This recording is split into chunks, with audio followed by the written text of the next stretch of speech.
Okay, I'd like to deal with a hard subject tonight. We have related to it in the distant past. Next week we'll talk about Chalak and Mitzvos Hashem, but let's look at the question that comes up in this week's parsha, which is the difficult, maybe in some ways maybe the most difficult of Jewish philosophical subjects, and that's the question of one person's free will affecting another. We've looked at free will from various perspectives, but let's try to take a look at this very difficult problem, try and explain what the difficulty is, and see if we can work through it. Is that okay? Can we do that? Yeah. All right. So the question, let me state the question, and then we'll take a step back and try to work through it. But I must warn you, this is a difficult subject, and some people find it distressing. It's not what one conventionally thinks. I think there's a lot of misinformation about the subject, so let's try to get it as clear as we can. And at the end, if there's time, you can ask questions. If I'm able, I'm happy to answer. If you'd like a reference for this, so I wrote a book recently on free will. It has a section on this. That book's called Will, Freedom and Destiny, and there's a chapter there called Does My Free Will Affect You? Or How One's Free Will Affects Others. And you can contact me. I'm happy to download you that section. But there you can find all the documentation of the various sources. There are dozens of sources on this subject. And try to lay it out all textually with all the original Torah sources documented. But let me try to give you an overview of the subject and see if we can get it clear. The question is, let me state the question, and then we'll try to take a voyage through the areas that are needed to understand it. The question is, how one person's free will can affect another person. You know that, as we've explained many times and discussed at length, the deepest axiom underlying the nature of the human being is free will. What's unique about us is that we are free, right? There are only 2 points of freedom, that's God's and ours. Hashem does whatever he wants. He's an original cause, nothing forces him. He does what he wants because he wants to. And he gives us we built in what's called Tselem Elokim. That means we reflect, we're an image of what he is. And what that means is, among many other things, but perhaps most centrally, is that we have free will. We can do things because we want to. Of course we can do things because we're forced as well. Anyone who's married will tell you that. Any married man. But the point is that you can also do things occasionally when you are willing to do those things because you want to. Of course, very unscientific. You cannot prove this. Scientific theory is that you only do a thing in response to an input, but the deepest concept we have of the human being is that you have free will. When you use your free will to do something moral or immoral in the world, and that has a consequence on your own spirituality, we understand that. Even practically, you do something dangerous, if you get harmed, we don't have a philosophical problem with that. If you did something dangerous and you got hurt, then you're responsible. You shouldn't have been doing something dangerous. The problem is, how can you use your free will to affect someone else? How do I use my free will to do something dangerous to you if you don't deserve the damage? To put it in Torah terms, we refer to this as the clash between Bechira and Hashgacha. Bechira means my free will. Hashgacha means your divine supervision. Hashem is taking care of you and giving you what you need and deserve. That's certainly a spiritual axiom. Things are not happenstance in the world. The world's not hefker, as we say. The world is run according to the rules, the emanation of Hashem's conduct in the world, and therefore surely we understand that whatever happens to you, you deserve, you deserve, you had it coming. It's appropriate for your spiritual dispensation. So how can I do something to you that's not appropriate for your spiritual dispensation? Did you see the problem? Doubtful. Let's try it like this. Mr. A is walking down the street. He does not deserve to die. If you interviewed God and you asked him, how do you feel about Mr. A? Hashem would say, he's cool. As far as I'm concerned, no problem with him. How long do you give him to live, Hashem? Hashem says, as far as I'm concerned, it's another 25 years.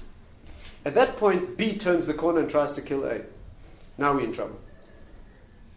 Because if B has free will to kill A, then he could kill him. But how does that make sense? Hashem didn't decide that he's going to die today. It's not fair. He doesn't need it, doesn't deserve it. And if you say, well, if he doesn't deserve it, B can't kill him, then what happened to B's free will? Hashem is withholding his free will. Do you see the problem? This is a serious dilemma. And this underlies all human interactions. When I do something to you that is harmful, unkind, cruel, dangerous, or for that matter, something good, you give someone a gift. There's no way you can give a person money if you didn't deserve the money spiritually. We understand that at Rosh Hashanah every year is predetermined how much money you're going to earn that year. What you're going to get is appropriate for your spiritual dispensation. Not one penny is going to come your way if it's not right. So you try and give charity, give tzedakah to somebody. Well, if they don't deserve it, how can you give it to them? And if they do deserve it, then they're going to get it anyway. Do you see the problem? It's a very, very serious problem. That is our problem, how one person's... And why we're talking about it, of course, is because in this week's parsha is the classic source. When the brothers tried to harm Joseph, right, they wanted to kill him. They put him into a pit with snakes and scorpions in. This is the incident in Torah that raises this question, a classic source. And I'd like to try to go through that. In order to get to this subject, let me set the stage like this. There are many layers here. This is not a simple matter at all. So, follow me through the layers. Here's step one. Many years ago, during the life of the Pischei Tshuva, one of the great halachic authorities of the last couple of centuries, the following incident occurred. In fact, he writes this, you'd like to look it up, it's in Choshen Mishpat, which is a section of the Code of Jewish Law, Yud Ches 18. He documents this, but I'll give you some of the background. What happened was, there was a certain individual in that generation, a very learned rabbi, very senior rabbinic authority, who was visiting a commercial exposition in a European town, where people came together to buy and sell. And the way they solved financial disputes there was that if people had an argument, they would make a beis din, make a bet din. They would co-opt 3 people to be judges, as a duly constituted beis din is, Jewish court of law. And then the evidence would be heard, and the judge would make a decision. Even the non-Jews, they used to subject themselves to the same arbitration. And that's how they did it. On one occasion, when he happened to be present, 2 Jews had an argument. There was some financial issue, and they couldn't resolve the issue, so they made a beis din. They took 2 Jews present to be judges, and since he was a well-known, respected rabbinic authority, they put him as the 3rd judge. And here's what he records. Listen carefully. He said, I was sitting there on the beis din, together with these 2 other judges, and as the evidence began to be led, and the case began to be heard, I realized immediately that the other 2 judges were lying. They were clearly dishonest. They had no intention of judging according to the truth. They were friends of one of the parties. They were clearly on his side. They were clearly going to vote, totally illegally, illicit vote, on behalf of the guilty party. And I would have been carried along with it in that miscarriage of justice, because in Jewish law, what happens is when a beis din makes a decision, it comes down as unanimous, even if there's 2 against 1. So it comes down, not only that, if the 3 of us are on a beis din and we're judging his case, and you 2 outvote me, I'm not allowed to go to him afterwards and to say, I was on your side, but they outvoted me. That's illegal. You're not even allowed to disclose that you were against the vote. And once it's been decided according to majority, it comes down as if it's unanimous. So he's going to be completely carried along. By the way, that's why in a Jewish court you always have an odd number of judges. Why a British jury has 12 people, American jury, I've never figured out. That's just a recipe for trouble. But in Judaism, you have always an odd number. It can never be a hung decision. And therefore, 2 against 1, they'll outvote me. And there'll be a terrible miscarriage of justice, and I'll be involved. So he thought to himself, what can I do? So then he thought to himself, well, what I can do is I can say I don't know. Because if you say you don't know and you refuse to judge, the case is closed. They start again, they get 3 other judges, or they add other people, because if you say you don't know, that leaves only 2, and you can never have an even number of judges in halacha. So if you would say, I don't know, ineni yodea, that's the response, I don't know, you recuse yourself from the case collapses. He could say, I don't know. But then he thought the problem would be that to say, I don't know, he'd have to lie. Because he did know. So he thought, what am I supposed to do? If I say the truth, and I vote for the truth, these 2 liars will outvote me, and falsehood will result. If I say false, I don't know, then truth will result. What does Judaism require from you? Are you supposed to say the truth and have a false result occur? Is that called truth? Or are you supposed to say something that's not quite true and have a false result occur? What's called truth? You know that in Jewish law, in halacha, truth is always contextual. The truth is never the simple meaning of the words. It's always the context. You're sitting at home. The phone rings. Your wife picks it up. From her tone of voice, you realize this is someone you don't want to speak to. So this is what you do. Step out the front door, and you say, I'm not in. And your wife says, I'm sorry, he's out. Is that a lie or the truth in Jewish law? Lie. All our authorities who speak about this say that's a worse lie than remaining in the room and saying you're not available. The question is not asking which side of the doorstep your husband's standing on. That's not the meaning of the question. You can't get away with a legalistic technicality. So therefore, it's not the naked meaning of the words, it's the situation. So what should I say? I don't know, because that results in truth. Or should I say the truth and then the falsehood results, but I said the truth? So he thought of what might be a precedent. And here's the precedent that he thought of. The Gemara says that when the Sanhedrin votes, let's say there's a capital case, right? Which of course we cannot adjudicate today. But let's say there's a capital case in Jewish law, then you need a Sanhedrin of much more than 3 people. You need 23 judges or 71 judges, without going into all the details. And the way the case would go was they'd all sit in a semicircle, right, so they could all see each other. And then they would vote. Now, the voting would go from junior to senior, right? That's how it would vote. And to get a capital conviction, let's say this person's on trial for his life. And you are all members of the Sanhedrin, right? I'm sure you're all duly qualified. I'm sure you're all halachic black belts. I'm sure you'd make it onto the Sanhedrin. The voting goes like this. In a capital matter in Jewish law, a simple majority is not good enough. To get somebody killed by a Beis Din is almost impossible in Judaism. Almost impossible. There are so many extreme requirements that it's virtually impossible. And one of those requirements is that to acquit, you simply need a simple majority. Let's say you've got 23 judges, a majority of 1, right? If you have a majority of 1 in it, but for a conviction, you need more than that. You need more than a simple majority. And there are many, many restrictions on how you can get a capital conviction. One of them is these. Listen carefully. Although you need a majority to get the person convicted of a capital offense in Judaism, there's one particular majority to convict him that in fact acquits. There's one particular proportion of judges who say guilty in the majority against innocent. Although there's a massive majority, that particular proportion to say guilty means that we say he's innocent. We acquit him. What proportion? Unanimous. If they all agree that he's guilty, he's innocent. Does that make sense?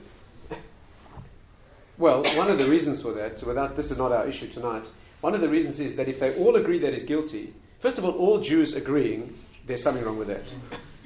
When a bunch of Jews get together and they all agree, that is not normal. Okay, that's a good reason to cancel this case. But the deeper insight is this: that if they all agree and nobody defends him, we are anxious that they didn't examine the case well enough. We want somebody to try to defend him. We want the case to be thoroughly heard. You know, there's an excellent, if you would like an educational vision of this, there is a movie about this. You know that? There's a movie. It's probably the last kosher movie ever made. It was made in 1953. It's a completely kosher movie. There's not a woman in the whole movie. So very little can go wrong. It's called 12 Angry Men. It's actually in a play. It's an old play. It consists of 12 men in an American jury room where there's a clear case of a young fellow who killed his father. And the evidence was completely clear. And they walk into the jury room and it's clear to 11 of them that there's a conviction. It takes them 2 or 3 minutes. And there's one fellow who has some doubts. And as the play develops, he shows why there might be room for doubt. Right? It's very, very interesting. It's well worth. You get the screenplay, get the script and read it. Very, very interesting. The original movie was made many years ago, and Henry Fonda was the... you guys are too young to... old black and white movie. And it's a very good piece of drama, and it illustrates very well this principle. As Rabbi Victor Miller used to say, this is the last DVD you get before you... this is a good reason to have a TV. You know, you show this on your TV. After you watch this movie, you kick out the screen, and you use it to keep your Gemaras in. But anyway, be that as it may... Be that as it may, if they all agree that he's guilty, then he's innocent. Now, listen to this. Imagine you all members of the Sanhedrin, and we're going to vote. Do you mind being the junior? I mean, you have to be major. Yeah, you have to be major. So we're going to vote from the junior judge to the senior. You're going to be the all-time black belt champion of the generation, right? Okay. Now, this is what happens. Imagine the voting goes like this. Guilty, guilty, execute death, guilty, guilty, guilty. And all the judges say guilty until the last one. And that judge knows that the person's guilty. Do you see the problem? If the last judge says guilty, which is what he really believes, the person's free.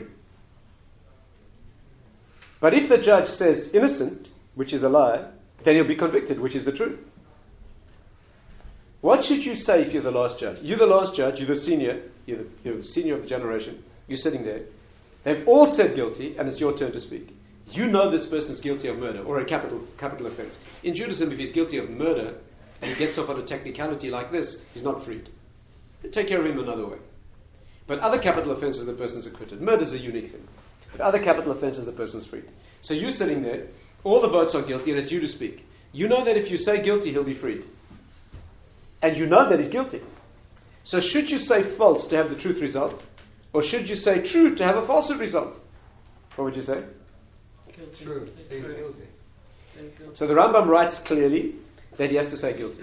Because in Jewish law, a judge has to judge according to what his eyes see. You see he's guilty, he walks free, that's his problem, not mine. You have to say, if that's true, I know what to do. I'm sitting with these two judges, I say the truth. It comes out wrong, that's not my problem.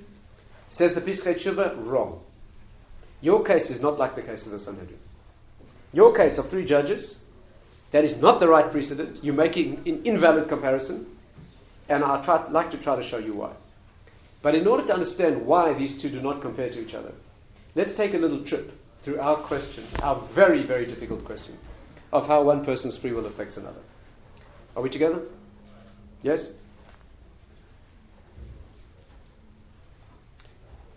Can you affect someone else? There would seem to be only two possible positions. And many people think there are two positions, and I would say that very many people think that the correct position is the first, which I'll describe, and I think it's wrong. I think it's wrong. I don't think it's even a valid position, but let me speak it out. People think, well, either you have no free will to affect anyone else, which means that if A is walking down the street and B kills him, the only possible interpretation of that event is that A was going to die anyway. B just chose to be the agent. What we call Habe Shluchim Lemakom. Hashem has many agencies that can do the job. This person was going to die at exactly 11:35 and 20 seconds. And as he walked down the street at 11:35, Hashem is about to wipe him out with a bus coming around the corner, a brick falling off a building, a rampant virus. He's got lots of agents at his disposal. But B turns the corner with a gun and Hashem says, thank you very much. Step right in. Right? You happen to play into the hands of the situation. And therefore, the murderer is only guilty for having chosen to be the agent that killed. But the person would have died anyway. You give charity to somebody, you help somebody. The only possible interpretation is they were going to get the money anyway. You chose to be the agent of their good fortune. You get the mitzvah, it's wonderful. But they were going to get it anyway. Which means that you never... Here's the bottom line. You use your free will in the world, and you're accountable for it. And you get the mitzvah and the reward, or you get the punishment. But you never made a difference to anybody else. You see that? That means, what are you accountable for pulling the trigger? What are you charged with? An action of murder means the decision and you pull the trigger. But the fact that the bullet found its mark has got nothing to do with you would have died anyway. In exactly the same parallel fashion, his wife would have been affected. All the details and all the spin-offs and consequences would have been exactly the same. All that happened is you chose to be the agent, which means, according to this view, you use your free will, you're fully accountable, make no mistake, nobody holds you unaccountable. Everybody agrees you're accountable, but you never did anything that wouldn't have happened anyway. This is very reassuring thought.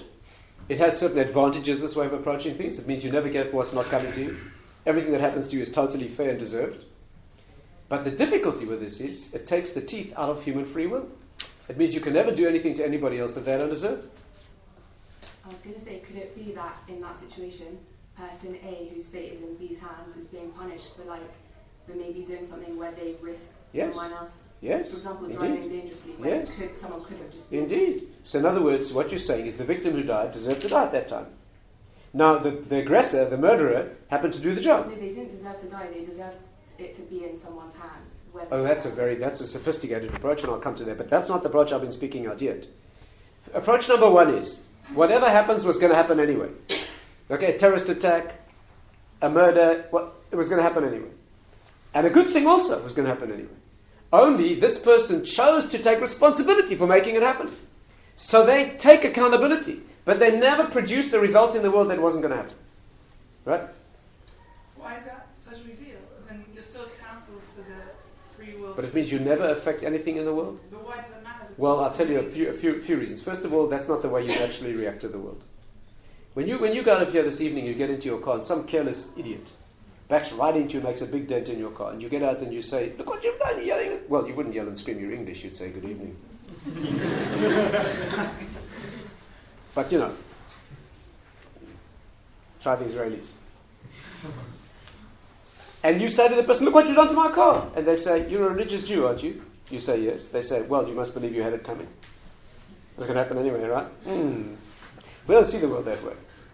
And it means that although you act in the world and you take responsibility and you get full but you never affected anybody else at all. Not for the good either, yeah. Doesn't it say in the book of Job completely opposite? It says in the book of Job that everything you get, you must have deserved it. That's exactly what we're saying, not the opposite. That if another person chooses to kill you, that's his own punishment, and he'll get that later. Right. But you are meant to die. That's right. And Hashem only controls the outcome. You have your free will. That's right. Hashem controls. That's the what this view says, and I think it's wrong. I don't think Job disagrees with that. Give me a few minutes to try to build this. The thesis I'm putting forward now, option number 1, is that whatever's going to happen is going to happen anyway, and you get only what's coming to you, good or bad. Human free will only is the choice to be the actor in the situation, but it's got nothing to do with the result. First of all, that's not a natural way of looking at the world. The world does not appear to us that way. And secondly, it would mean that you never make a difference to anybody else. 10 o'clock at night, you always make your wife a cup of tea, right? Always, right? Yeah, okay, whenever it is. No matter how tired you are, you got a headache. This is what you do. Your act of love, you make a cup of tea. And you think you're a big deal. You know, if you wouldn't have done it, somebody else would have. You know, she's going to get it anyway. She's going to get what's coming to her. You can never help anybody in a way that wasn't going to happen anyway, according to this view. There's another view. The other view is that somebody could affect someone else in a way that was not going to happen anyway. It's possible that when A kills B, B would not have died at that moment. It's possible. What does that mean? On the one hand, that's incredibly powerful for your own free will. You can really make a difference to somebody. It really depends on you. They wouldn't have died. On the other hand, that is very scary. That means you can be in the world vulnerable to another human being in a way that nothing else could affect you. Or, this would mean that people are dangerous. In case you hadn't noticed. People are dangerous. I think it's clear, and with enough time I think I could demonstrate this, and again, if you look at the sources, I think you'll see clearly, I think there's only one of these two approaches is viable, and it's the second one. I personally don't know of any sources that speak of the first one. Right? I don't know of any. There are one or two that are classically quoted. I'll just mention one of them, only to show that I think it's wrong. Because superficially read, at the part that's quoted usually seems very much to say you only get what you deserve and what's coming to you anyway, like you spoke out. But I think it's wrong. The classic source is this. There are one or two, but the classic one is probably Rav Saadia Gaon. Rav Saadia Gaon in his famous work, Emunot B'Deot, he says, in a classic language as only the greats of that generation could, speak this shortly and succinctly, he says that when someone's walking down the street, when A kills B, someone murders someone else, all that happens is a missa becomes a retzach. A mitah becomes a retzach. That's incredibly eloquent. That means a death becomes a murder. The death was going to happen anyway. Now it's a murder. But had he not murdered him, he would have died. And the second sentence he says, when someone suffers a financial loss, if somebody robs, somebody steals from someone else, all that happens is a loss becomes a theft. But the loss would have happened anyway. Had the person not stolen it, it would have fallen down the well, it would have broken, you were going to lose that money anyway. So he clearly seems to be saying that when someone dies, the death was inevitable. Only now it became a murder. The loss was inevitable. You can't that you get what you deserve. Only the person stole it. They become accountable. It's now called a theft.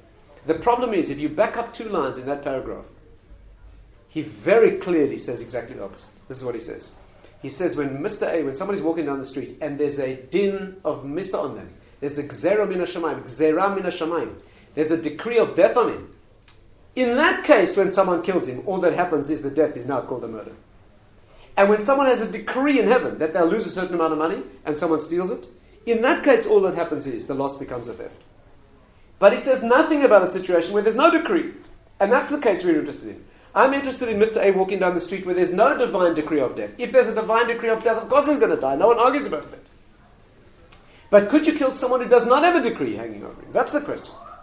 And on that he says nothing. Okay. There are many Torah sources. I don't have time this evening to share with you all of them. But there are tremendous number of sources that say clearly in Judaism that you can hurt someone, you can do something to somebody else that they do not deserve and would not have happened otherwise. There's severe limitations to this. So just give me a chance to build it. and I'll try to explain. I see some people getting distressed already, so stay tuned. Stay tuned, I warned you.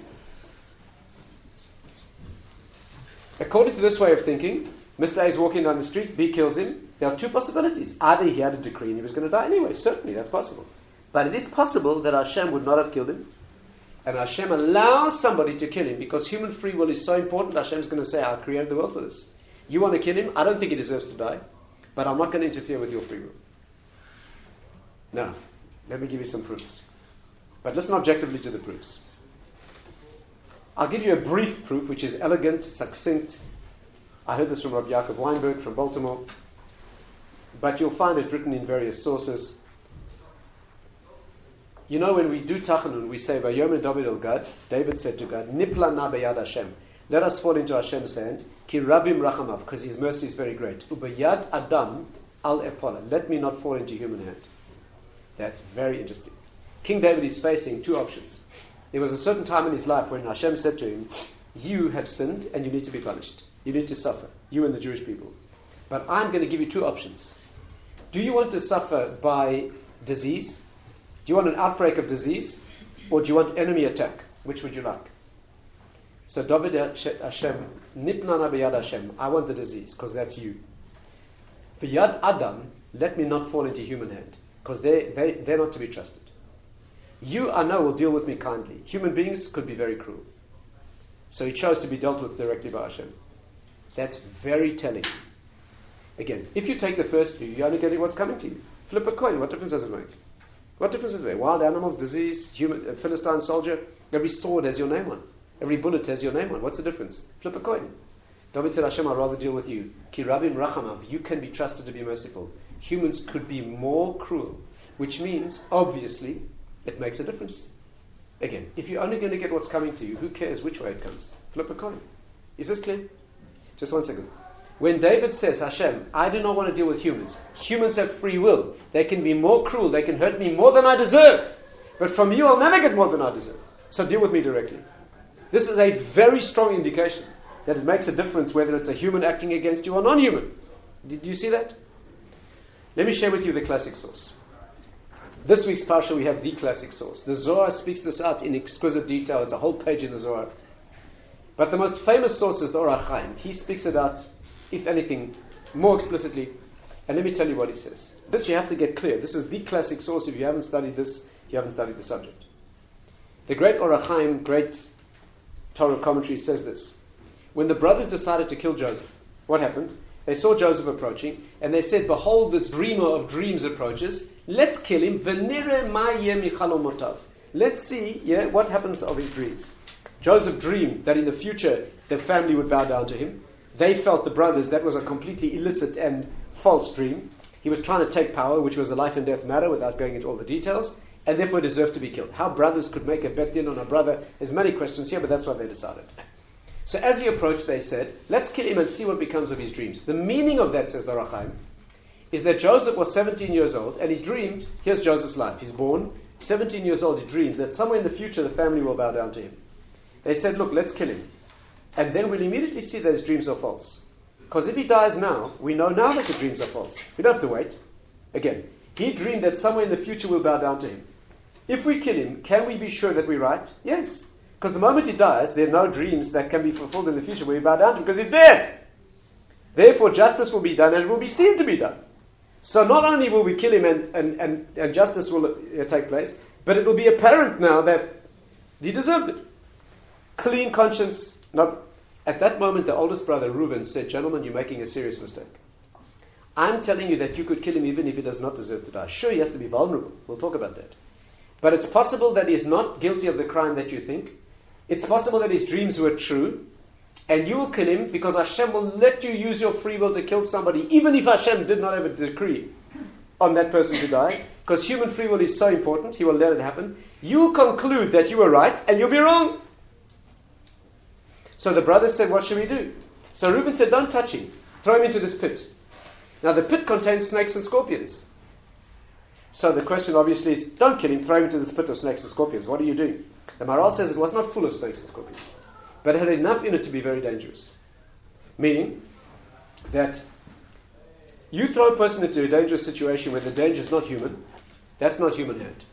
Human hand's not going to touch somebody. That means if it's going to be snakes and scorpions who have no free will, they will only do what the decree. No self-respecting scorpion is going to touch you unless there's a decree, because he has no free will. But your your hand, there's no telling. And so they threw him into the pit of...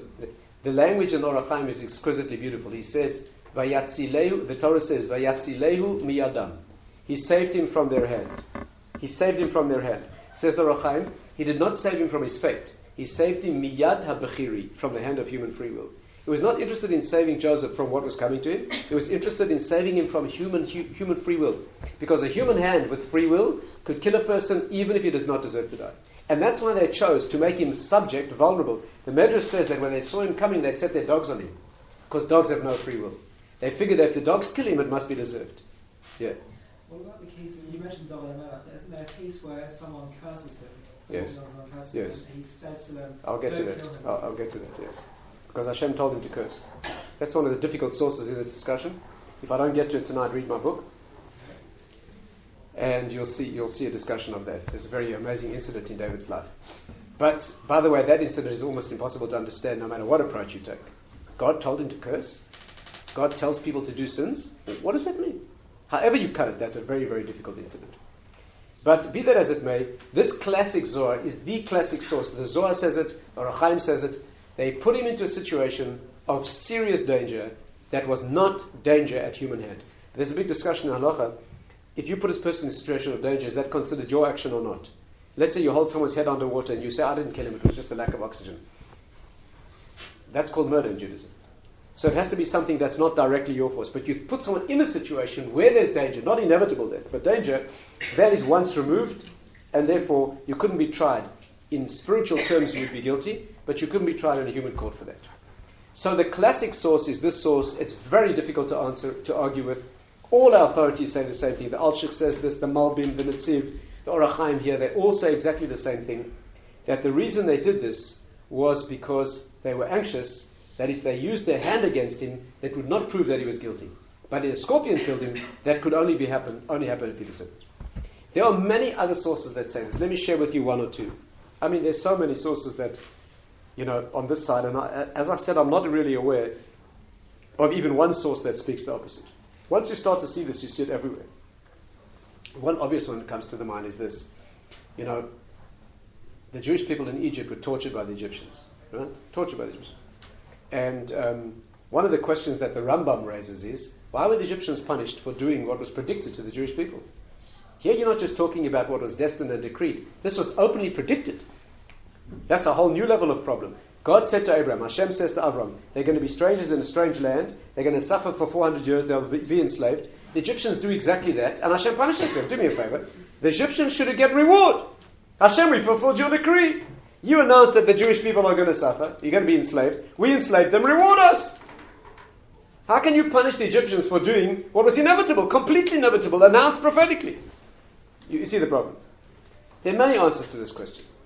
But listen to one of them that the Ramban gives. Listen carefully. Ramban says, again, there are other answers, but I'm focusing on this one. He says the reason the Egyptians were punished was not because they enslaved the Jewish people. Indeed, that was decreed. But because they were more cruel than necessary. There was no reason to kill their children and bake their babies into bricks in the walls and all the torture that they did to the Jewish people. That's what they were punished for. Meaning, they were not punished for doing what was decreed. They were only punished for the extra. Now, this is a long discussion, but listen carefully. That means that they could do extra. That means you could do something to somebody that was not decreed. It says it clearly. They were only punished for doing what was not decreed. Means human beings are free to do to something that's not decreed. You see it clearly here. And there are many other sources. I'll give you one other one. When Daniel was thrown into the lion's den, you remember the incident? King Darius was the king of Persia, and Daniel was his court advisor. He was a great man in the palace. And of course, there were non-Jewish courtiers who were jealous of him. They hatched a plot to tell the king that Daniel was a traitor and therefore worthy of death. Darius thought very highly of Daniel. He was his advisor. In fact, some of the Persian kings used to worship him. They thought he was a semi-god. So he said like this, you know what I'm going to do? I'm going to throw him into a pit of hungry lions. If he's a great spiritual man, as I think he is, he'll survive. The hungry lions won't touch him. His God will protect him. If he's guilty and a traitor, he'll be eaten by the lions. And that's what happened. He threw him into the pit and he survived. But listen carefully. Read the psukim. It says he threw him into the pit of lions and he sealed the entrance of the cave where the lions were. Why? Because he was worried that one of the jealous enemies of Daniel would kill him with a spear or shoot an arrow at him and kill him, and then say the lions, and the lions would tear him to pieces, and then they would say the lions killed him. So to stop these people killing Daniel and then saying the lions had done it, he sealed the entrance to the pit. Means he was worried about human beings killing Daniel. He wasn't worried about hungry lions. Why? Hungry lions got no free will. If Daniel doesn't deserve to die, the lion's not going to... No self-respecting hungry lion is going to touch you if there's no decree on you to die. But there's no trusting a human who's jealous of you. He could kill you even you don't deserve to die, and Darius knew that. So he protected him from humans because there wouldn't be any test at all. Did you see? It's a very beautiful proof. I think the Netziv brings this. There are so many sources that make it clear that a person could kill somebody else, harm someone else, help someone else, even when there's no decree. To be sure, let's not get confused. God has to allow it. Hashem can stop it. And if you deserve to be protected, He's going to protect you. And once you put a person in a situation of danger, Hashem is going to make a new decision. Do you deserve to be saved? Maybe yes, maybe not. And many cases could be cases where there is a decree on a person. That's all true. But there remains an area of possibility where a person could do something to somebody else, even when the victim or recipient did not deserve it. At least in that situation, there will have to be a new decree whether he deserves or doesn't deserve to be protected. Let's put it this way. According to this way of thinking, you could put a person in a situation of danger that raises the question of whether they deserve to be saved, and if they don't, they might die. Which would not have happened otherwise. Of course, in the situation they deserve what they're going to get. They weren't worthy of being saved. That could be. Just one second. Let me try and add a little dimension to this. I'll leave time at the end, if I can, for questions. Are we saying, according to this Ohr Somayach, that you can do anything you like to anybody under all circumstances? No. There are serious limitations to how much you can affect someone else. And by the time you've seen all of them, the gap between these two positions is not so great. Let me speak out a few of them. Pay attention because it's important to understand these. Number one, when we say that a human being can affect someone else in an unfair way, in a way that was not decreed, but only to the extent that the person is spiritually vulnerable. What we say, they lack schus, they lack zechut, they need schus. That means somebody could affect someone else only to the extent that this person, the fear was that Joseph might not be guilty of a death sentence, but maybe he had done something wrong that left him vulnerable to their free will. If you have enough merit, you'll not be vulnerable. To take an extreme example, you have what's called Tzaddik Gamur. That means a person who's so totally righteous, nobody can touch him. The classic example in Jewish history is Mordechai. He knew that he could not be touched by Haman, and he used that to drive Haman crazy. He sat where Haman would walk past, and his plan was to drive him into such an anti-Semitic frenzy that he would self-destruct. Very dangerous game. Very dangerous game. The principle in Jewish history, in the post-prophetic era, is Eretz Nitna B'Yad Rasha. Eretz Nitna B'Yad Rasha. The world is in the hand of the wicked, in case you hadn't noticed. Right? In case you think the world is run by benevolent, leaders who worried about your welfare. The world is run by a vicious, brutal individual who will kill you for far less than a vote. Unfortunately. And therefore, to confront evil in a full frontal attack on evil is extremely dangerous. The Jewish strategy is to walk between the raindrops, use your head. Right? That's the strategy in this phase of history. And therefore, to stand in front of Haman and drive him crazy when he was the most powerful man in the world, virtually, extremely. But Mordechai knew he could not be touched. And if you're totally spiritually invulnerable, no amount of free will can touch you unless there's a decree on you anyway. The problem is, what if you're not totally, you've done something that makes you vulnerable? And here's the thing. When we say one person's free will can affect another, we mean to the extent that that person is spiritually vulnerable, to the extent that they lack schus. Enough schus, you'll be protected. And it's a trade-off between the power of the free will agency. How powerful is this person using their free will? Right? We're talking about a person who's big enough to do this, not some 14-year-old Arab that they put a bomb on his back and send him to a bus in Jerusalem. We're talking about somebody who's a manifest, and by the way, it has to be against an individual, not against a group. The Alshik says that. When one person targets a group and group damage, it's another whole discussion. We're talking about a targeted individual by somebody. These people were the brothers, the 12 tribes of Israel, the great brothers, 10 of them, and they had cosmic power, but they have the power to affect somebody even to a level that he doesn't deserve. So it's an interaction between the power of the freedom of the one who's acting and the vulnerability spiritually of it. And by the way, it doesn't have to be your source. It could be your wife's. Mr. A is walking down the street. B tries to kill him. A does not deserve to be saved. But his wife doesn't deserve to be a widow. Good enough. This is why, by the way, some people don't take out insurance. Now, you should take out insurance. It's very important. Take out life insurance. But some people don't. Reason is, Mr. A is walking down the street. He's got no life insurance policy. B tries to kill him. Hashem looks down and says, well, you deserve to die, but your wife, who's going to bring home the bacon? Or whatever you bring home. Your wife doesn't deserve this. You're the breadwinner. So he'll protect you because she doesn't deserve it. But if Mr. A is walking down the street and he's got a £100 million life insurance policy, and B tries to wipe him out, Hashem's going to look down and say, your wife's okay. Some husbands I know, she's probably better off. This is a good reason to make yourself indispensable to many people. You should single-handedly support so many poor families that when you, Mr. A, walking down the street and someone tries to rub you out, Hashem's going to say, you know what, it's just too complicated. I'm going to put up with you. I'll put up with you in the world because all those people need you. This is not the highest motivation for tzedakah, but it's kosher. And it's a good way to go. So we're talking about what's your level of protection spiritually. Somebody could affect you only if you're vulnerable, and could be what you said, that what Hashem does is you're vulnerable enough to be left to the free will of somebody else. The decree is you're vulnerable to his free will. Right? There are many other exceptions also. Groups does not apply. There's a whole discussion about groups. When it's a mass destruction, like a Holocaust, then there's a principle, Kivin Shenitten Reshus Lamashris Laashris, when permission is given to the destroyer to destroy, Shuv Eno Mavchin Bein Tzadik L'Rasha. It makes no distinction between good and evil. Another amazing concept. That when masses are destroyed, there's no discerning between those who deserve and those who don't. As far as we can see, that's another whole discussion. Wartime is completely different. Hashem says, I conduct wars. That's another issue. Another exception is people of major political power. Leiv melech b'yad Hashem. Right? The heart of a king, leiv melachim b'sov. The heart of a king is Hashem's hands. Meaning when a king, or a prime minister, or a president, or a mayor of a major city does something that affects thousands of people, vast numbers of people, they are only getting exactly what they deserve. In Jewish thinking, a person of major political power has no free will at all when it comes to his actions, external actions. In Western society, we think when a man's elected prime minister, then he has real power. In Judaism, at that moment, he became a complete puppet. Just one second. People of major political power, nobody can affect the course of history. That will always be brought back into line. Masses of people you have no authority to affect.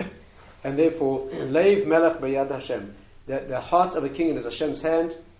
Where he wants to lean that or push it or incline it, that's the way he chooses, and that's not immutable. So there are many limitations of free will. But in that narrow zone where a person has enough free will and the person is vulnerable, and none of these exceptions apply, there are circumstances where you could put a person in a situation of danger that you would not be otherwise.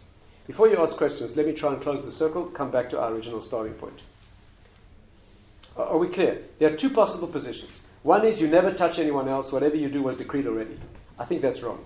I don't know any Torah sources that support that. Yeah, you could argue, maybe you'll find something. But all the sources I'm familiar with very clearly make it apparent that the opposite is true. That there are circumstances where one person could put another person in a situation that was not decreed, and in that situation will need to be invoked a decree. Do they deserve to be protected? Don't they? There'll be a new discussion, and of course whatever happens will happen with Hashem's permission. Nothing happens against his wishes, that's completely clear. But there is room to move in this narrow zone. Let me give you one more source, and then we'll close the circle. This is a work called the Chinuch. You know, the Chinuch is a work of Mitzvos, a work written 800 years ago, going through all the Mitzvos. One of the great works of Jewish Torah work. Very embarrassingly for us, it was written for a 12-year-old. It's one of the major works we have today in study of the mitzvahs. It's written for a 12-year-old. The author wrote it for his 12-year-old son, preparing him for a bar mitzvah. Right? The absolute classic on all the mitzvahs. A little embarrassing, but if you care to come down to that 12-year-old level, You should get yourself a copy. It's available in English translation. You study one mitzvah every Shabbos at the table. Very beautiful. You get through all the mitzvahs. But he's famous for not only giving you the details of the mitzvah, he also gives you the reasons. What he calls the mishor she'ah mitzvah.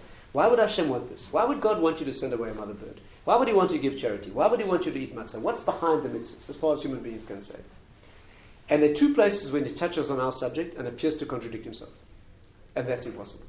You're talking about one of the greatest sources of that generation. There's no way you can say two opposite things on the same subject. Let me show you the contradiction and how I think it should be resolved. And this relates to what you raised. The first source is this. In Mitzvah Resh Mem Aleph and Resh Mem Beis, that's 241, 242, it talks about the prohibition of taking revenge and bearing a grudge. You know, in Judaism, you're not allowed to take revenge or bear a grudge. Nekama means revenge, doing something to somebody that they did to you. Netira means not doing it but reminding them, holding the grudge against them, right? You go to your neighbor, can I please borrow your lawnmower? He says no. A week later he comes over to you, can I please borrow yours? You say no. Forbidden in Judaism. You're doing to him what he did to you, that's taking revenge. Bearing a grudge is you go to your neighbor and say, can I borrow your lawnmower? He says no. Next week he comes over to you and says, can I borrow yours? You say, sure, I'm not like you. That's bearing a grudge, right? You remind him. They tell the story of a man crawling through the desert, about to die of thirst. Another fellow on horseback, looked at him, left him to die. Miraculously the person survived, and a few years later he turned out to be the president of a big business corporation. One day his office door opened and a man came in begging for a job, and he recognized the face of the man who left him to die in the desert. If he would have refused him the job, he'd be guilty of taking revenge. If he gave him the job and reminded him, he'd be guilty of bearing a grudge. He said nothing and gave the man the job. That's what you're required to do as a Jew. Of course, if he's unsuitable for the job, let's say he's applying to be the gentle, tender caregiver of frail little old ladies, and you think he might not be suitable, if he's got a streak of there, that's fine. If your neighbor destroys lawnmowers, you can say no. But if the personal, small-minded childishness, that you're not allowed to do. Now, listen carefully. Says the Chinuch, why would Hashem not want you to take revenge? Why? What lies behind the mitzvah? And he says this. Imagine this person harmed me. There's a very powerful motivation to do to the person. Yeah, it's one of the sweetest feelings when you do back to somebody, when you see a person suffer in the way that he made you suffer, right? Very powerful motivation. Totally forbidden. Totally forbidden. Not allowed to do that. I would like to hurt this person. Says the Chinuch, you know why you shouldn't do it? Because what have you got against him? If it happened to you, you must have had it coming. That's what he says. When a man hits a dog with a stick, the dog turns around and bites the stick. Because it's a dog. This person hurt you. You lash out at him. It's coming from some other place. Which opinion does this appear to be? The first or the second? First. Appears to be the first, right? You only get what's coming to you. That's what he seems to be saying. I'll tell you why he cannot mean that. And this is the famous source that you quoted, and many quote this as a source. When Shimei ben Gera cursed David, David said, it's not him, Hashem told him to curse, which is very difficult to understand. Here's where he contradicts it. This will take a little explanation, but it's worth hanging on. And after that, I'll come back to the beginning. In Mitzvah Taf Kuf Chaf Dalet, that's 524, yeah, he says this. You know in Torah you have a thing called Edim Zemim. Edim Zemim. Two witnesses contradict two other witnesses. Now in Judaism, if two witnesses, let's say this person's on trial for his life, two witnesses say he murdered, two others say he did not. Case closed. 2 against 2, case dissolved. But there's one unusual circumstance you'd not have in non-Jewish law. That's called hazama. Hazama means this. This person's on trial for his life. Two witnesses say that he killed. Two other witnesses arrive and say, we don't know anything about the murder, but you guys could not have seen it. You two witnesses were with us at another place at the time of the murder. Maybe he murdered him, we don't know. They do not speak about the crime. They only say that you are invalid witnesses. That's called hazama. They are mazim. They accuse these of being false witnesses. Here you have two very unusual quirks from a non-Jewish perspective in Jewish law. Number one, we believe the second two, not the first two. We believe the second two. And we do to the first two what they try to do to the victim. So if they try to make him pay money, and it's obvious now they were framing him, and we see that they are false, we make them pay the money. If they wanted to have him killed, they get killed. Who kills them? The Beis Din. In Judaism, actually, the ones who actually carry out the execution are the witnesses. You want to testify? Let's see you. You take action. Okay, but so these two say that he killed. These two come along and say, you're lying, you weren't there. we say, is that right? You liars? Fine, you get what you try to do to him. Now, there are two questions about this. Listen carefully. Question one, very weird. Why believe the second two? Maybe the second two are lying. Why do you believe that they are framing him? Maybe they're framing them! Think about that. That's a homework question. Okay? There's a logical answer to that. But there's something even stranger. And here's the law of Hazama. The law of Hazama is that these people get what they tried to do to him only if they were not successful. Not successful. The Torah says this. These two testify that this person committed murder. And they hear the evidence and they make a judgment that he's guilty. They take him out to be executed. Because in Judaism there's no death row for 14 years. In Judaism you get executed the same day. As he's about to be killed, just before the execution, these two rush in. Wait, stop! Terrible, miscarriage, blah, blah, blah, stop. Stop. We stop the execution. What do you have to say? These two are lying. Okay, thank you very much. He's freed. These two die. But if these two testify that he murdered and they take him out to kill him and they kill him dead, and then these two rush in and say it's all a mistake, nothing doing, off you go, these two are free, no problem. Is that weird? They try to kill a man and fail, we kill them. They try to kill somebody and kill him, and we find out they did falsely, no problem, they're free. Is this weird? Is it weird? Listen to what the Chinuch says. There are famous explanations of this. The Maharal is a classic explanation. But the Chinuch says, I will give you a partial understanding. What he says, Ketzat Ta'am. I will give you a partial explanation for this law. And here it comes. But for this you need to concentrate. If they try to kill this person and failed, you know why we killed him? The Torah says they try to kill him, they get killed. But if they killed him, you know why we don't kill these two people? Because if he died, he was meant to die. He was meant to die. What do you want from them? He was meant to die. He could never have died if it wasn't right. So what do you want from them? Which opinion is this? The first or the second? First. And here's where he turns it on his head. Listen carefully. Carefully. You'll make my day if you get this. He says, you know why if he dies he must have had it coming? Because this is a Beis Din, a Sanhedrin. And in every Sanhedrin we have a principle that God judges together with him. Elokim nitzav ba'adat hadayanim.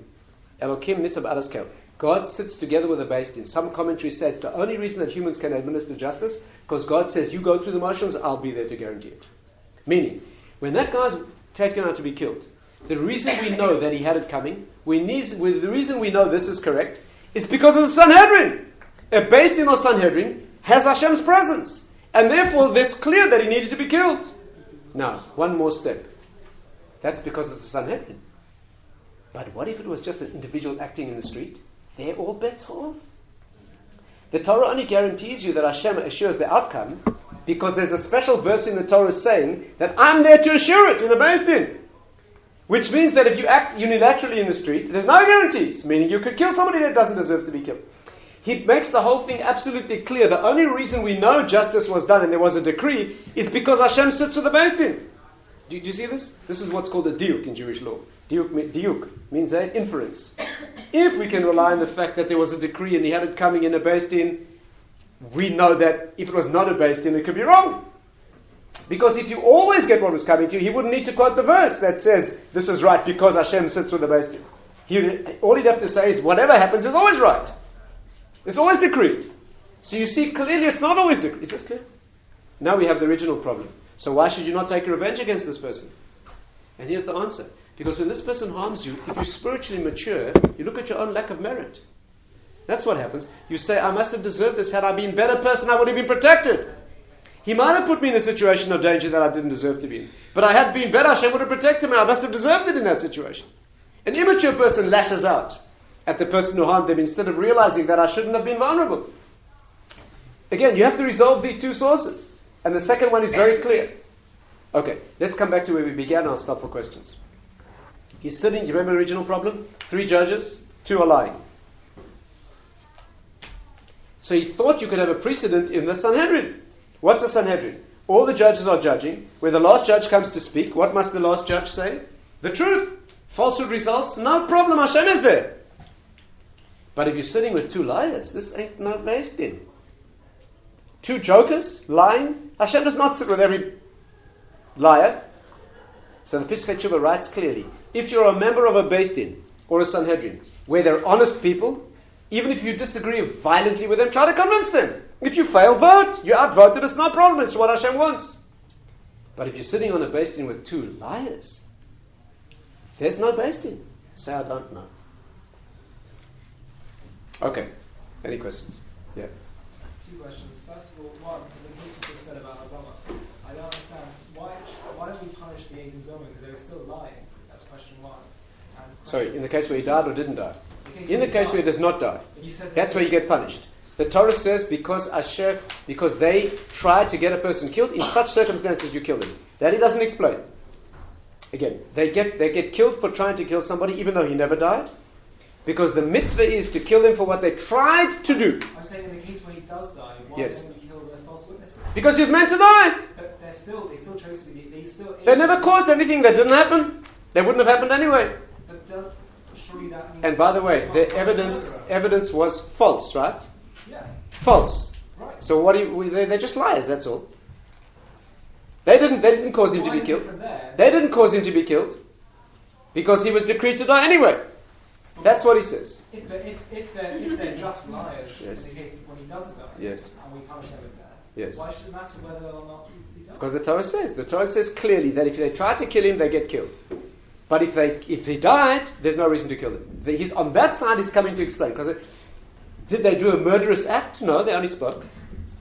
Okay. They spoke. So it's just the Torah authority. Yes. He's explaining half. The Maral is another explanation of the whole thing. Okay. But the point I want to extract, not Hazana, just this important point that he's explaining to you, that Hashem sits with a valid Beis Din. Okay. Yeah. The other question was, you were saying the point you were making that if you doubt this first, then you should be invulnerable. But if you do, might be, yeah. Then, so on the one hand, yes. it seems as if you could be just saying, really, it's just a question of semantics. Excuse me, what is semantic? Which case? Semantic because Skos isn't semantics. Skos is real. It protects you, and if you don't have it, you're vulnerable. They're not words. Seems like it's pretty much the same as saying you get what's coming to you. It's exactly like saying you get not what's coming to you.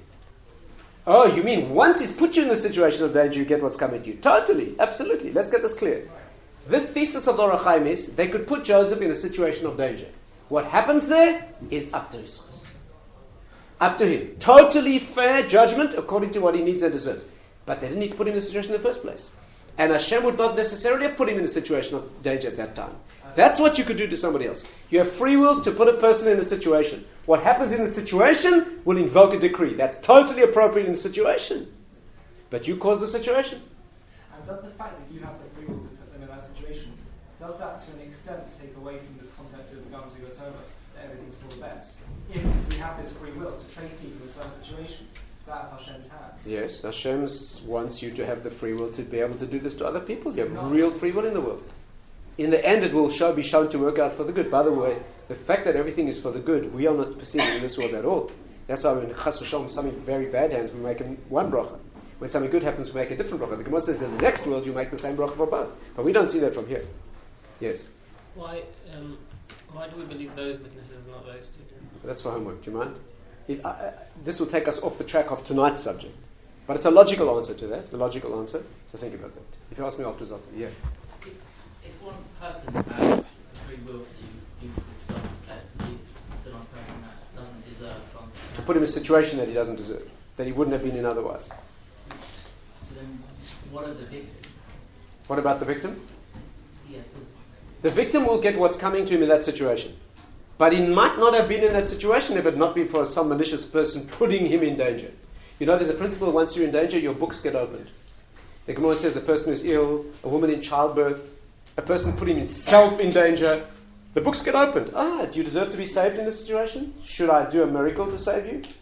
When you're vulnerable because you're going through a danger, it could be a natural danger like childbirth. A person's going through an operation. A person's in a dangerous situation. A person puts themselves in a dangerous situation. Someone else puts you in a dangerous situation. Then there's a calculation made in the spiritual world. 1 second, this person's in danger, needs to be saved. Does he deserve to be saved? Depends. Sometimes yes, sometimes not. That's why it's a good idea to keep yourself out of danger.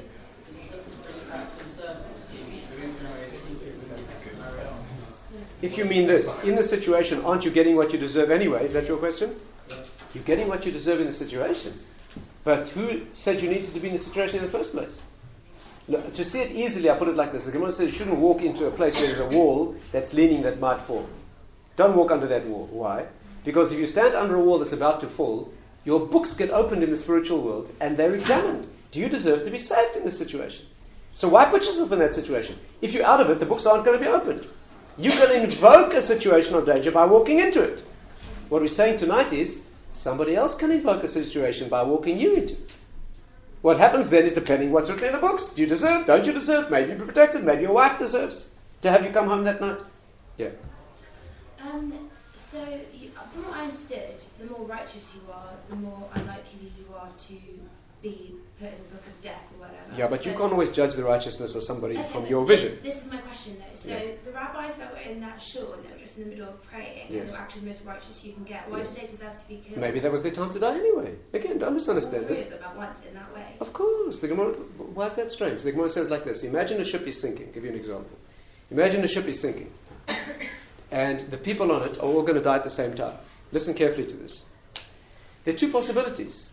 Either as that ship is going down, these are all people who had the same moment of death, so they were invited on the same cruise. That's called mazminam lepundak echad. After all, people dying all the time. So this is a way of getting them all together. All the people who would have died. Right now as we sit here, people have died. You just didn't notice it because they're in different places. Or it's possible that some of them needed to die and the others were in the wrong place at the wrong time. That's very scary. That's called oile rasha oile shcheno. The difference is, in the first case scenario, there's no way you can escape. In the second case, get out of there. You're there because somebody else is in danger. We can't read those situations from outside. What you deserve, but what you need. I don't deserve that at all. But we're all going to die. What are you talking about? People die at different ages in their lives. Yeah, We're all like gonna... 7 children each. I don't know. But I just find it. I think you're making an important mistake. I don't know. Maybe I'm misunderstanding it. I'm saying like this. When a righteous person in Haranov dies of a disease and he's got 7 children, doesn't it raise an issue, a problem? Why do those little kids deserve to be orphans? No? He gets hit by a car crossing the road. I mean, no. The incident that you're referring to doesn't raise the question. All these desperately disastrous and brutal events, whether they happen to be terrorists or... They all raise the question of how can bad things happen to righteous people. That's a much broader issue. It doesn't affect the discussion that we're having tonight. Yeah. In that particular case, Yeah. isn't it based also on the merit of the murderer themselves? The merit. It depends on his free will, not his merit. Yeah, but you said it like... As it happens, if you want to know, Ishmael, the the Ishmaelite people, Ishmael, have certain merit in this generation, unfortunately for us. They're deeply believing, even though they're crazy. They have tremendous emunah, which is, they have a power of prayer, tefillah. It's a serious problem. Anyway, yeah. Also, one more thing is, if something really bad happens based on another person's free will, you can't really turn around then and say everything's for the greater good. And that's what he asked before. It will be shown to be for the greater good in the end. But we don't see that as we go. But we don't see the greater good in any case. When a young person dies, a child dies. We have no reason why a child should die. But doesn't that bring it back to the question of, well, does anyone have any free will anyway? If it's all meant to be at the end of the day for the big greater. That's not tonight's subject. If you think tonight's subject's fine, wait till we talk about that. How can Hashem know what's going to be in advance, and yet you have free will as well? That's a much bigger problem. Tonight we're only talking about one individual affecting another person. Yes, any other? Yes. I just didn't get where Sadia Gaon stands, because he used this semantics, death, murder. Yeah, but listen, but he uses that semantic phrasing only after saying when there's a decree of death on a person, and then the person is murdered. All that happened is that death that might have happened by another means now happens through murder. When there's a decree on the person, we never know when there's a decree beforehand. So does he support the second? Yes, because he doesn't talk about the situation where there's no decree. Huh? Yeah. Before you said an individual has to, in order for someone to suffer because of someone else's free will, it has to be an intentional individual against. Yes. Yes. But if someone gets in their car and they don't think they should put that on the accelerator. You mean they're irresponsible? Right, but then someone else is affected and it's not using it. It's not. So that's called irresponsibility and not murder. Again, you can kill somebody else of malicious murder. You can kill them through negligence. That's a lesser degree. That's called homicide. That's accountable to a lesser degree. And you could kill somebody totally by accident where you couldn't have controlled it at all. That's another situation. There are all different degrees of responsibility. For example, if somebody kills somebody else murderously, there's one consequence. Let's say they kill them negligently. negligently, driving carelessly, and never try to kill that person at all. That's a different degree of responsibility in secular law and in Judaism. And then there's a case where someone ran out in front of your car where there's no way you could have stopped. There's also responsibility. Why were you put in that situation? What had you done in the past that you were used now to be that agent of harm? There's a whole discussion about all those consequences. But it's nothing to do with tonight's discussion. Yeah. When someone of power loses their free will, does that mean they're not held accountable for the... Someone of power loses their free will. Like a king. Yeah. Don't make him... He's totally accountable for what he does. Totally accountable. But whether the population deserves to feel the consequences is up to what's decreed upon them. But how is it bad he's accountable if he's just being... Because, again, you were quite happy with the first opinion, right? That when A kills B, even if he had no choice to kill him, even if it was decreed that he's still accountable for the murder, everybody agreed. Again, Mr. A is walking down the street. Let's get this clear. This is also for you. A is walking down the street. He has a decree of death on him. He's going to die at 11:36 a.m. anyway. Because his life has come to an end. He was born with a certain amount of life in this reincarnation. That's what happened. At that moment, someone tries to kill him.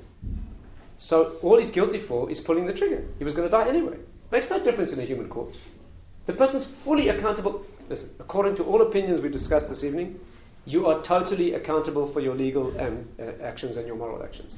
The only discussion is, would it have happened anyway to the person whom you affected? That's the only discussion tonight. These people she's talking about, the terrorists in her north, are completely accountable for what they did. Completely accountable. Right, because they still have free will. Of course. Whether the person that died was decreed to die then or not, we don't know. We're no way of knowing. But when you do a moral or immoral action in the world, according to all opinions, you're totally accountable. That's not up for discussion. Doesn't say president or prime minister not have free will, like Hashem is using them as a puppet, as a tool. Yeah. I don't think that statement means that they can't think differently and they can't. That's I don't know if it's that extreme. I don't know if you have to go that far. Maybe I'm wrong about that. I need to think about that. Yes. Any other? Yeah. So if in Beit Din there is sort of more gzira and less free will. Yes. So probably in synagogue the same, and maybe in temple. What do you mean in synagogue? It's like this: when a bet din is constituted, 3 judges, or 23 judges, or 71, it had the halachic status of a bet din. In that circumstance only, there's a verse in the Torah that says that Hashem sits together with them and guarantees the output. It's a unique situation. Following the rules of din, where the witnesses examine correctly, all that happens according to the din. The money changes hands, that was correct. The guy dies, that was correct. Correct meaning, Hashem guarantees the outcome. Yes, any other question? Yeah.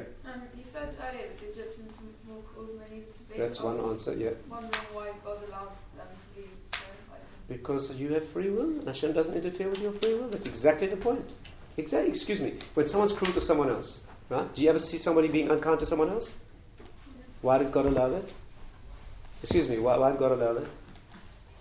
Because you have free will, right? Everybody agrees. You're totally accountable. Whether that person deserved that in the first place is tonight's discussion. Are you with me? And therefore, when the Egyptians acted more cruelly than the Jewish people needed, they have free will and they're accountable. There's no question about it. The only discussion is, did the recipient get what was going to happen? That's what I mean. So why did God allow that to happen? Excuse me. Why did God allow the Jews to get more than was decreed? According to tonight's thesis, because you have free will and you could be more cruel to somebody than they would have deserved. You can ask the second question. How come in that circumstance God didn't protect them from that? They didn't have enough merit to be protected. Had they deserved to be protected, He would have stepped in. Most times in Jewish history does protect us. That's why we're still here. And sometimes He doesn't. Yes? So when someone gets something that wasn't going to them, they didn't deserve, how is that like rebalanced? What do you mean didn't deserve? You mean they were put in a situation of danger that wasn't going to happen. In that situation of danger, a calculation was made about whether they deserved to be saved or not. So if someone shoots someone else with a gun, yes. So and he dies. That's putting them in danger. How do you know? Maybe the person would come to the end of his life anyway at that time. So the person who's shot by a gun was going to die anyway because no. He didn't need to. How do you know? Again, somebody shoots someone else. Okay, they killed him. Either that person came to the end of his life anyway, and Hashem allowed that life to be ended by an act of murder. He would have died some other way, or it was not decreed. But this person put that person in a situation of danger by pulling a gun on them, and in that situation, Hashem said, "You don't deserve at that stage of your life to be saved against human free will. You don't have enough merit for that at this point." So how is that rebalanced? If it wasn't agreed? We didn't say it's balanced at all. According to tonight's discussion, that element is totally unfair. Don't ask me, is God going to make it up to him in the next world, or is he going to come back again? That's beyond my knowledge. Yeah, last question. You mentioned how if someone makes the decision and pulls the trigger, he becomes, that's what he gets punished for. Yes. Whether or not the person was decreed to die or not. Totally. The court doesn't know whether the person's decreed so to die. So if somebody was decreed to die by drowning, for example, if somebody comes and saves his life, does he merit from saving his life? But then he wasn't decreed to drown. But if he was decreed But he wasn't if he got saved. But you're saying someone can still change it even if the decree was there or not there. It's still up to someone else to do the extra. Let's get this clear. If somebody was decreed to die by drowning at a certain time, there's nothing you can do to save him. Because his decree is more powerful than you. If there's no decree, God leaves it as an open question. The decree is this person's subject to human free will. There's such a decree too. But you said they can do extra. Humans can do extra. Only where God decrees that you're vulnerable to extra in these circumstances. Sometimes he doesn't. So if the guy who walked past was vulnerable to save the guy's life, and he did, even if the guy was decreed to die. But he wasn't. If God decreed, so whatever happens, that means he was always decreed. In that circumstance, we can conclude that God had not decided that he needed to die at that time. You see, he didn't. Right? The question is, if he did die by drowning, and not anybody's negligence, no one pushed him in, then he reached the end of his life. Then what else can you say? School has to do with past life accumulation. Yes, past lives, this life. How can we have free will then? You had free will in your past life. If you lived in a past life. In the present life. Yes. Your present life is a sum total. Of a baby. Yeah, that's right. A baby might suffer because it needed to go through that experience because of what it done in previous incarnations. It could be. So what free will does this baby have? Nothing. Zero. No. No free will. Absolutely. Some people have no free will. He's acting out the... Free will is only to a point. Yes, of a that's human, right. You need to be over by mitzvah, sometimes over 20. You need many conditions to conspire for you to have free will in particular situations. Okay, thank you.